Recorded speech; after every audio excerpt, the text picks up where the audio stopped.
Chandrakant Sompura, the main architect of the Ram Mandir complex in Ayodhya, is now joining us. Chandrakant जी, आपका बहुत बहुत स्वागत है times now पे। Congratulations आपको, जो आपने यहाँ मंदिर डिजाइन किया अयोध्या में और जिस रूप से वो निखर के आ रही है, उसके बारे में हमारे दर्शकों को बताएं। उसी से शुरुआत करते हैं। ये करीबन 88 से मैं जुड़ा हूँ इससे। अशोक जी सिंघल ने सोचा कि ये मंदिर बनाना है, तो किससे बनाए? तो हम लोग बिरला जी का मंदिर बना रहे थे।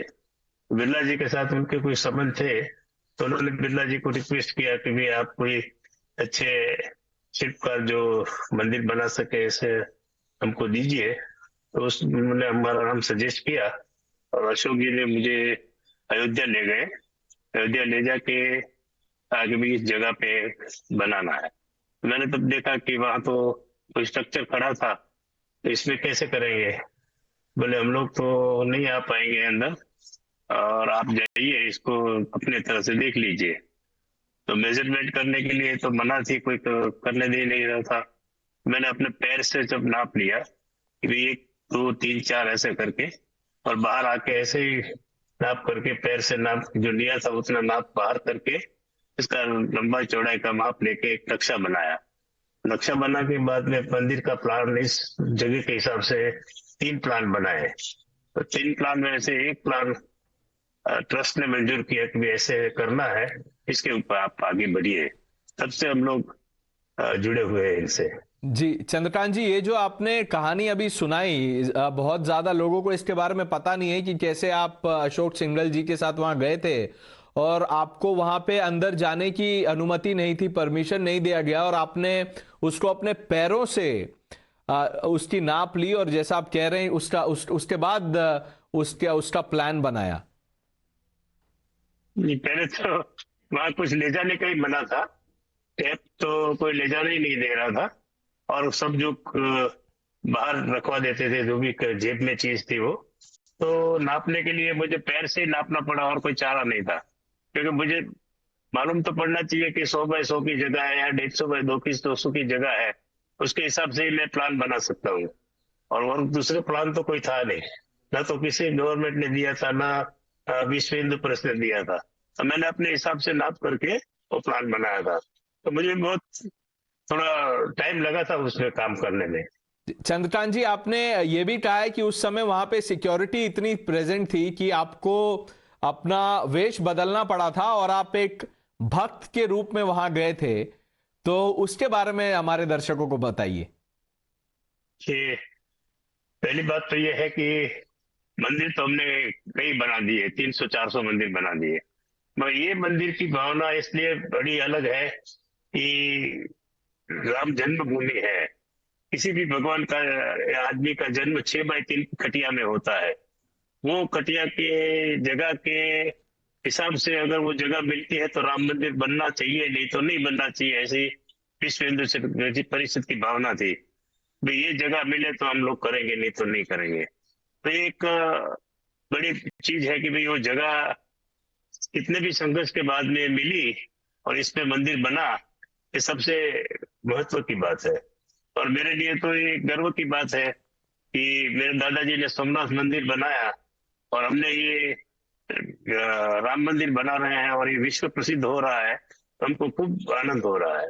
एक और एनेक्डोट है सर, और मैं चाहता हूं चंद्रकांत जी कि आप हमारे दर्शकों को टाइम्स नाउ पे उसके बारे में बताएं कि जब former prime minister PV Narasimha Rao ने आपको एक मीटिंग के लिए बुलाया था और राम मंदिर पे चर्चा हुई थी उस मीटिंग में, तो उसके बारे में जरा बताइए हमें। हाँ, तो उस टाइम मुझे फोन आया था कि भी आप मिल सकते हैं। तो मैंने अशोक जी से पूछा कि भाई मुझे बुला रहे हैं, मैं जा सकता हूँ क्या अपने राम मंदिर के काम के लिए?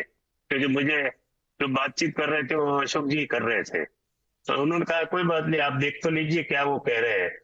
तो मुझे बुलाया, उन्होंने कहा 15 मिनट में आप मेरे से बात करिए तो अच्छा रहेगा। तो मैं गया, उनसे बात की, तो उन्होंने खूब इंटरेस्ट दिखाया।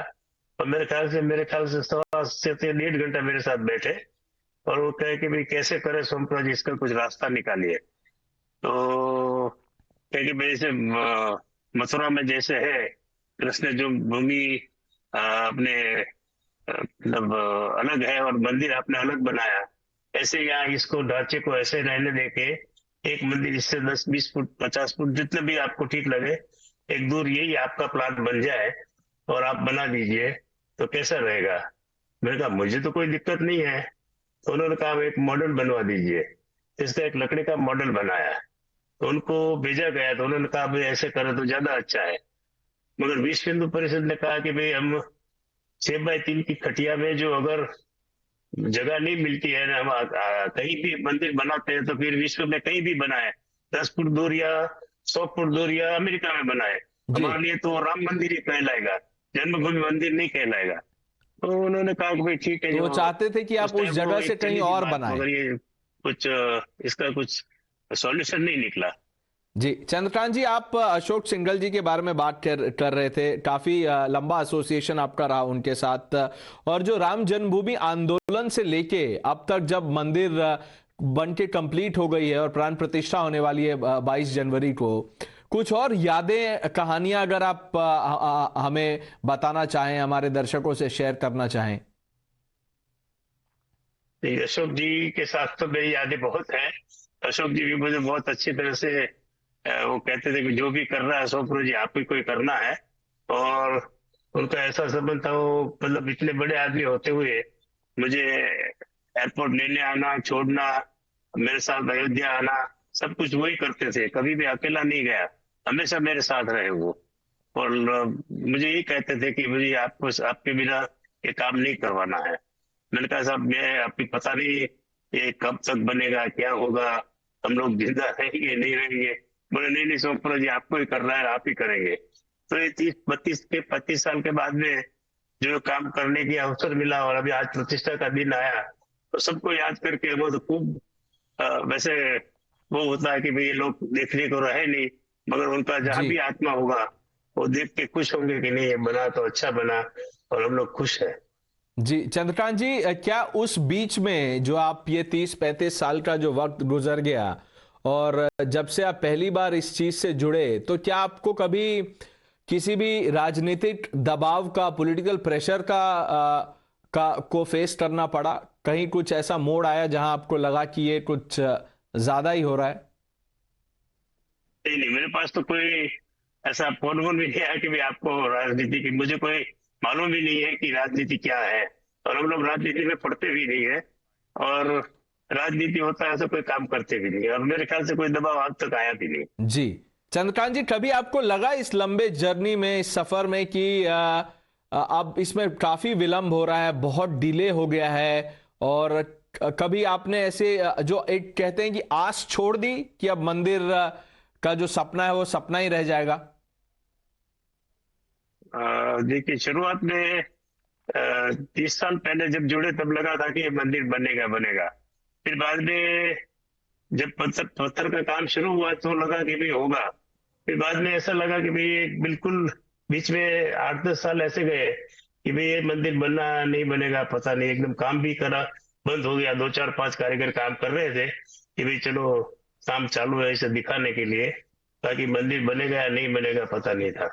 पर जो कोर्ट का डिसीजन आया जी। कि भाई ये ऐसा ऐसा हो सकता है, तो ये जब शुरू हुआ हम लोग खूब मतलब खुश हुए और लगा कि नहीं ये काम होगा जरूर। और इसमें सब मतलब सबसे ज्यादा खुशी हमको इसलिए हुई कि हमारी जो मेहनत आज तक की थी 35 साल जी। की, और वो जो है वो रंग लाएगी और हमको राम मंदिर बनाने का अवसर जी, मिलेगा, चंद्रकांत जी, और आप इससे हमें कोर्ट के खूब खुशी डिसीजन के हुई। बारे में कह रहे हैं। 2019 में यह फैसला आता है सुप्रीम कोर्ट का। आ, अभी तक जो प्रोग्रेस हुआ है उसको कैसे देखते हैं, और क्या क्या चैलेंजेस आई आपके सामने? क्या कठिनाइयों का सामना किया आपने जब ये कंस्ट्रक्शन शुरू हुआ तब से लेके अभी तक? क्या कोई रिस्ट्रिक्शन था, समय का अभाव था, या कुछ और? देखिए जब शिलान्यास हुआ उसके बाद में काम शुरू होने का बात थी, तो पहली बात फाउंडेशन किया है। तो फाउंडेशन में तो देखा गया कि ये एकदम लूज सॉइल है, इसके ऊपर मंदिर नहीं बन सकता है। तो सबकी राय ली गई कि क्या करना चाहिए। तो सबने कहा कि भाई ये पूरी मिट्टी निकाल दो और नए सिरे से नई मिट्टी और नया वो करके इसमें कंक्रीट के साथ में मिक्स करके इसका रोलिंग करिए और कम से कम 50-40 फुट ऊंचा नीचे जा करके इसको ले आइए। तो उसमें करीब इसके ऊपर जमीन पे आके ग्रेनाइट का पूरा काम किया। वो सब में मेरे ख्याल जो टाइम लगना चाहिए साल भर, इसके बदले करीब 2 साल लग गया और इसके बीच में कोरोना भी आ गया। जी तो इसमें लगता था कि ये काम डिले होगा, मगर कैसे भी करके बोले कि नहीं हमको तो अपने को करना ही है ऐसा करके एक डायरी में लिख रखा था कि कभी भी कैसा भी मुसीबत आए हमको ये काम कैसे भी करके 24 में पूरा करना है। तो ये जितना जितना हो सकता है हमने प्रतिष्ठा लायक, तो इससे भी ज्यादा आज मूर्ति रखेंगे तो किसी को जी तकलीफ नहीं होगी, जी क्योंकि हमने देखा है कि कई चालू मंदिरों में मंदिर मूर्ति रखते हैं तो दिक्कत होती है, मगर ऐसे कुछ यहाँ नहीं होगा। जी। और उसी से जुड़ा हुआ एक सवाल है, मैं चाहता हूं कि डिजाइन के बारे में आप हमारे दर्शकों से बात करें कि जो नागा शैली है जिस पे आधारित है पूरा डिजाइन कंस्ट्रक्शन, इस स्टाइल को क्यों चूज किया आपने और उसके पीछे की वजह? नागर शैली का मतलब द्रविड़, केसर और नागर 3 मेन शैली है। इसमें नागर शैली जो है, आप साउथ को छोड़ के ऊपर आएंगे जैसे मध्य प्रदेश से ऊपर जब हिमालय तक, वहां सब नागर शैली के मंदिर बनते हैं। वहां कोई द्रविड़ शैली का बनता है, मतलब कोई बनाता है बात अलग है, बाकी प्रचलित सब नागर शैली है। इसलिए नागर शैली का मंदिर बनाने का सोचा गया कि भाई ये उत्तर भारत में है तो यही शैली का बना दिया जाए। और इसमें भी नवीनता लाने के लिए हमने अष्टकोणीय बनाया और इसका जो प्रदक्षिणा है पूरी गोल करके की रखी है। गोल प्रदक्षिणा अष्टकोण में गर्भगृह और आगे रंग मंडप, नृत्य मंडप, सब अलग अलग मंडप बना के एक नया पन लाने के लिए सोचा जी था। चंद्रकांत जी, जो मंदिर की जो फाउंडेशन है, जो आधार है, अगर उस शब्द का मैं प्रयोग करूं तो उसमें 2 लाख ईंट जो लगी है उस पे श्री राम लिखा हुआ है और अलग अलग भाषाओं में लिखा हुआ है और ये करीब लगभग पिछले 30 सालों में कलेक्ट किया गया है। देश के अलग अलग कोने से इस ईंट को कलेक्ट किया गया है। उस इनिशिएटिव के बारे में हम बात करना चाहते हैं कि इसके पीछे क्या थॉट क्या थी? ये तो ईंटें सब आई हुई थी पहले से, जो राम नाम लिखी हुई, वो ईंटों को कहीं तो यूज करना ही था। तो हमने जहां जहां जिसपे, क्योंकि ये सब ईंटें तो अलग अलग जगह से आई थी, किसी का स्ट्रेंथ अच्छी थी, किसी की खराब थी, कोई मिट्टी जैसी थी, कोई पत्थर जैसी थी, तो उसको कैसे यूज करें। तो हमने जहां इसका वेट नहीं आना है मंदिर का, उस जगह पे रखा हुआ है कि भाई इस पे वेट नहीं लिया जाए, जी ऐसी जगह हो वहां रखा हुआ है। और इसको नींव में काम में लिया है, क्योंकि सबकी इच्छा थी कि ये मंदिर में लगनी ही चाहिए, तो जी हमने अच्छी तरह से लगा दिया इसको। जी। चंद्रकांत जी, आपका जो परिवार है उन्होंने काफी मंदिरों का निर्माण किया है, जैसे सोमनाथ मंदिर का जिक्र किया आपने, अक्षरधाम टेम्पल कॉम्प्लेक्स जो है गुजरात में, फिर स्वामी नारायण मंदिर है मुंबई का, और करीब 200 ऐसे जो स्ट्रक्चर हैं उससे आपका परिवार उसके डिजाइन में जुड़ा हुआ है। तो जो राम मंदिर की भव्यता है या उसका जो डिजाइन है वो बाकियों मंदिर से कैसे अलग है? मैंने कहा कि राम मंदिर इसलिए अलग है कि पूरा जन्मभूमि का मंदिर है, और दूसरा ये कि सबसे बड़ा मंदिर जो है, कितना भी मंदिर हमने बनाए हैं, इसमें जो इतने 5 मंडप वाले, इतना बड़ा गर्भगृह, इतना कॉरिडोर, इसका ये सब बनाते हुए ऐसा लगता है कि एक ऊपर से आप देखेंगे तो एक देव विमान जैसा लगेगा। ये मंदिर बहुत ही सुंदर बनेगा और बन रहा है। और ये एक हमारे लिए गर्व की बात है कि ये मंदिर हमारे डिजाइन से बना है। ये बहुत खुशी की बात है। जी चंद्रकांत जी, इस मंदिर से, राम मंदिर जो अयोध्या में तैयार है या जो बिल्कुल तैयार अब हो जाएगा कुछ ही दिन में, बहुत लोगों की आस्थाएं, भावनाएं जुड़ी हुई हैं। तो जो लोग आपको अभी सुन रहे हैं टाइम्स नाउ के माध्यम से, राम भक्त और जो सनातन को मानने वाले लोग हैं, उनको आप क्या कहना चाहेंगे? ये आस्था जो है वो तो आस्था तो राम में तो सबकी आस्था है और होनी चाहिए और रखना चाहिए, किसी को भी, मैं तो समझता हूँ किसी धर्म का भी आदमी हो, और मुझे, मैं खुद है, कहीं कोई भी मंदिर के आगे, वो किसी जैन मंदिर है, हिंदू मंदिर है, मस्जिद है, कुछ भी है, जी। ऐसे नमन करके वहां से निकलने का मन होता है कि भाई अपने सबके लिए प्रार्थना के बराबर है, सबके लिए आराध्य देव के या उसकी जगह है। तो उसको, किसी को वो नहीं मानना चाहिए कि ये हिंदुओं का है, ये इसका है, उसका है। मंदिर मंदिर मतलब मंदिर, मस्जिद मतलब मस्जिद, गुरुद्वारा मतलब गुरुद्वारा। ऐसा ही समझ के सबको एक मतलब एक धार्मिक स्थल समझ के चलना चाहिए, और जी, उसको मान्यता देनी चाहिए, और किसी को नीचा ऊंचा दिखाने की बात नहीं होनी चाहिए। बहुत अच्छी बात कही आपने, और ये संदेश लोगों तक जाना चाहिए। चंद्रकांत जी, मैं आपसे ये जानना चाहता हूं कि आपने देखा होगा कि कुछ जो पॉलिटिकल पार्टी हैं, उन्होंने पार्टीज हैं, उन्होंने मना कर दिया है कि हम प्राण प्रतिष्ठा में नहीं जाएंगे। उनको इनवाइट भी भेजा गया, लेकिन उन्होंने मना कर दिया है। उसके बारे में क्या सोचते हैं आप?